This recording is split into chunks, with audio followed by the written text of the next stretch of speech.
आजकल बहुतायत लोग सत्य स्वीकार करना चाहते हैं, सत्य पे चलना चाहते हैं, लेकिन वो जानते हैं कि यदि हम सत्य पे चले तो जीना मुश्किल हो जाए। चलने का मन है, क्योंकि सामने वाला सत्य पचा नहीं पाएगा, पचाएगा तो उसके लिए वो और संकट का कारण बन जाएगा। बहुत सारे लोग सत्य बोलना चाहते हैं, लेकिन जैसे आज की अदालत क्या है, यदि अदालत में सही बोल दिया जाए तो बरी कर देगा कि सजा बोल देगा।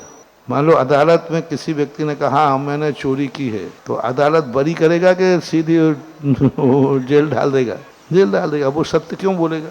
बोल ही नहीं सकते। सत्य वहां बोलता है व्यक्ति जहां इनको मालूम है कि यदि मैंने सत्य बोल दिया तो मुझे जेल नहीं, मुझे गले से लगा लिया जाएगा। और मेरे लिए सबसे बड़ी विशेषता हो, सत्य बोलने वाले को ये मालूम हो जाए कि मैंने सत्य बोल दिया, अंजन चोर ने सत्य बोल दिया, उसको दीक्षा मिल गई। अब हर व्यक्ति डरा बैठा है कि मैंने सत्य बोली नहीं और मेरी सजा पक्की हो गई। इसलिए तो आज की अदालतों में लोग सत्य नहीं बोलते, गुरु के सामने सत्य बोलते हैं। वही व्यक्ति गुरु के सामने सत्य बोलता है, क्योंकि गुरु के सामने सत्य बोलेंगे तो गुरु घृणा नहीं करेंगे, सजा नहीं देंगे, बल्कि हमें तपस्वी बना देंगे। और अदालत में बोलेंगे तो वो सीधा जेल में जाना पड़ेगा। तो इस प्रकार किसी से सत्य यदि कहलवाना है तो हम डरा के धमका करके सत्य नहीं बुलवा सकते। वो सत्य कभी बोलेगा नहीं।